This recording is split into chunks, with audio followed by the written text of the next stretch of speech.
बुल्ले शाह। आज हम बहुत उच्च कोटि के संत हो गए, स्वामी बुल्ले शाह। जब वो बुल्ले शाह नहीं बने थे, तब उनका नाम था बिलकराम। और वह मजदूरों की तरह मजदूरी किया करते थे। जो जहां पर वो करते थे ना मजदूरी, जिस लंबरदार के अंडर या जो जमींदार के अंडर, उसे उसका नाम था गुलाल सिंह। तो इसका काम होता था बिलकराम का खेतों को जोतना, बैलों की सेवा करना, जो एक हम सबको पता काम होते हैं। तो एक दिन गर्मियों के दिन थे, बहुत जबरदस्त गर्मियां थी, मई जून का जैसा महीना होता है। तो बिलकराम जी अपने बैलों को ले जाके उन्होंने जो खेतों की जुताई करी, फिर देखा कि बहुत ज्यादा धूप बढ़ गई है।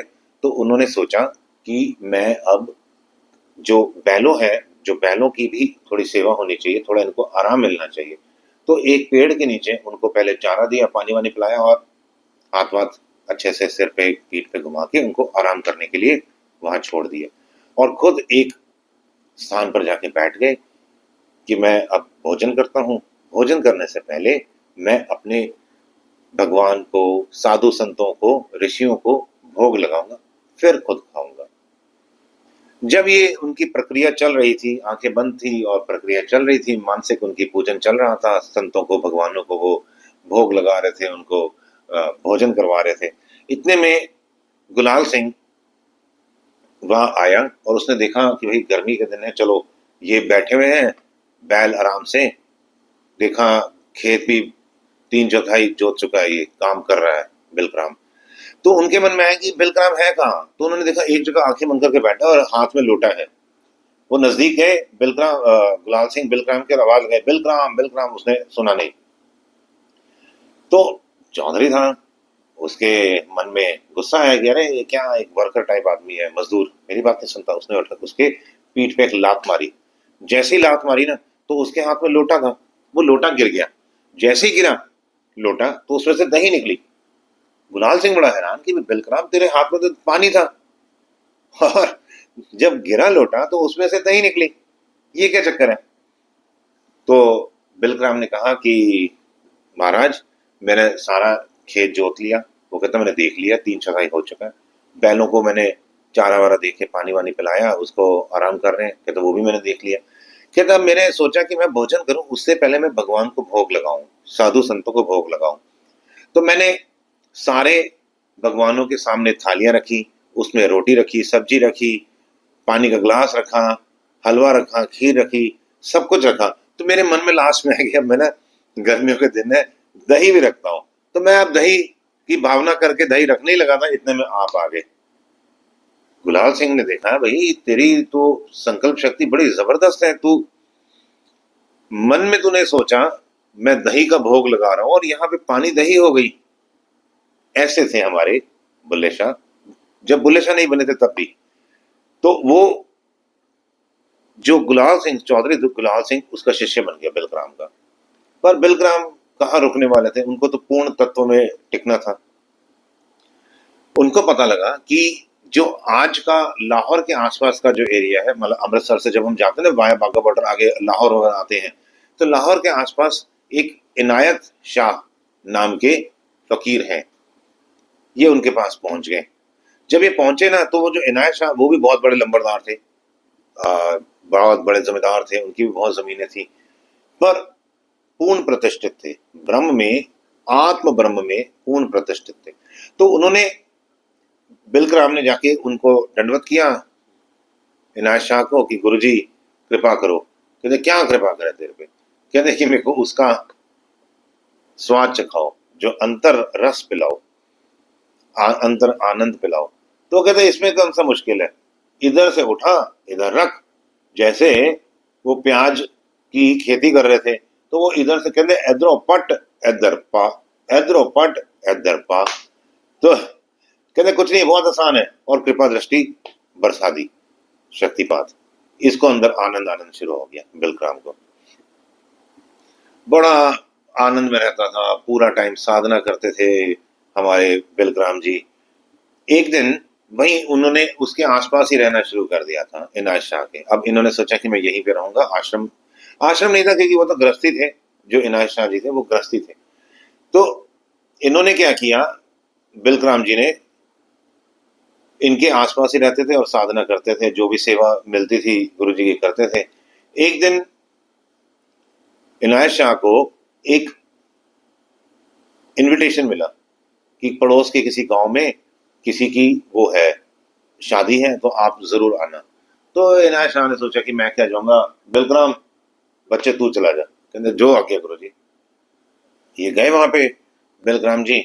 अब जिनके घर विवाह था ना, वह शूद्र थी, थोड़ी नीची जाति की, जैसे पहले जमाने में कहा करते थे, आजकल सब बराबर है, हम सब एक हैं। तो उन्होंने कहा, बिलकराम जी ने वहां गए और सबको आशीर्वाद वगैरह दिया और खाना वाना खाया अपना। जब खाना खाने लगे थे ना, तो वहां पर जिस जगह पे वो खाना खाने लगे थे वहां पर अचानक बहुत सारी महिलाएं आ गई। तो इनको लगा कि अब मैं कहाँ महिलाओं के बीच में बैठूंगा। उन्होंने अपनी थाली उठाई, जो भी पत्तल वत्तल था, साइड में जाके खाने लग गए। अब जो बिलकराम के जो दूसरे शिष्य थे, जो इनसे जेलस फील करते थे कि जो हमारे गुरुजी इनायत शाह बिलकराम पे ज्यादा कृपा बरसाते हैं, हम पर नहीं बरसाते हैं, तो उन्होंने जाके अगले दिन सुबह सुबह इनायत शाह के कान भरे कि भाई ये तो खाना भी बाहर जाके खाता है, इसके मन में तो आपने कृपा तो बरसा दी इस पे, आप इसको इतना प्रेम करते हो, पर इसके मन में तो अभी तक ऊंच नीच के कोई भेदभाव खत्म ही नहीं हुआ है, ये कहाँ का शिष्य है। बहुत कान भरे। और इनायत शाह जी ने जैसी वो सुनते रहे, इतने में किसी ने कहा कि बिलकराम आ गए। तो उन्होंने कहा, बिलकराम तू ऐसे की करना है, निकल जाए यहाँ से, आज के बाद इसको मेरे नजदीक मत आने देना, ये ऑर्डर है। और जो धारा प्रवाह कृपा का उधर जा रहा था टूवर्ड्स बिलग्राम, उन्होंने उसको वापस खींच लिया। जो शक्ति जा रही थी गुरु की, वापस खींच ली। बिलग्राम के अंदर से लगा कि यार कुछ गड़बड़ हो गई, कुछ खाली हो गया। जैसे हम भी कुछ काम अच्छा अच्छा करते हैं ना, तो हमारे को बहुत अंदर से ताकत मिलती है। और चाहे हम कोई काम कितना मर्जी छुप के करें, 7 तालों के अंदर, 7 दरवाजों के अंदर कुछ छुप के गलत काम भी करेंगे ना, अंदर से जो दिल है ना धक धक करता है, एक आवाज आती है कि कुछ गड़बड़ हो रही है, बचो मत करो गड़बड़। तो एनीहाउ बिलग्राम को भगा दिया। अब बिलग्राम को लगा कि अब मैं क्या करूं, मेरे को तो गुरु की कृपा चाहिए ही चाहिए। तो उनको पता लगा जो इनायत शाह थे ना, लंबड़दार थे। तो जो पहले जमाने के लंबड़दार थे ना, वो बहुत नाच गाना देखा करते थे। अब इनको भी जब साधक रहे होंगे या साधक से पहले जब गृहस्थी रहे थे तब शौक था। अब जैसे जैसे इनका आध्यात्मिक अप्रोच हो गया इनायत शाह जी का, तो इन्होंने क्या किया, अब ये कवाली वगैरह सुनते तो थे, पर इन्होंने सारा भक्ति के उसमें चले गए। वो जो हिजड़े आते थे, वो नाचते थे, गाते थे। तो वो अब क्या करते थे, राग रगीनियां गाते थे, भगवान के नाम की कलियां गाते थे। और जो सूफी फकीर आते थे, वह भी अल्लाह के नाम की ही अपनी जो उनकी उपासनाएं होती हैं वो करते थे। उन्होंने गाना वाना सुनते रहे। तो ये अभी बिलकाम को लगा कि भाई मैं भी ना एक काम करता हूँ, मैं भी ना नाचने गाने वाला बन जाता हूँ। तो उसने भी एक हिजड़ों की टोली पकड़ ली।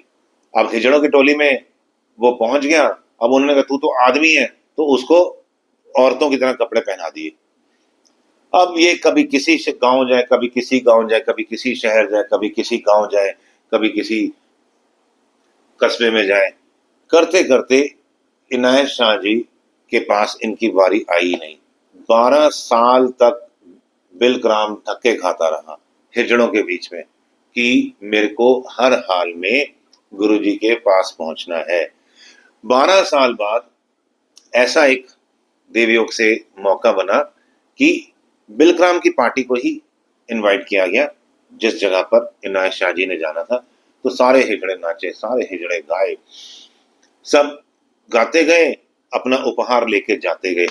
जब इस बिलग्राम की बारी आई, बिलग्राम ने बड़े दिल को रुला देने वाले भगवान के विरह के गीत गाने शुरू किए। पूरी रात गाते रहे और सारे लोग सुनते रहे, रोते रहे।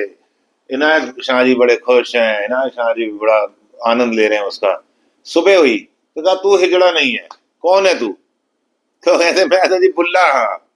पैरों में पड़ गया, मैं बुल्ला था, मैं पुल्ला था। कहता तू बुल्ला था, तू पुल्ला था, अब तू बुल्ले शाह है, और पूरी कृपा दे दी। और वह जो बिलकराम गुरु कृपा से बुल्ले शाह बन गए और जग प्रसिद्ध हो गए।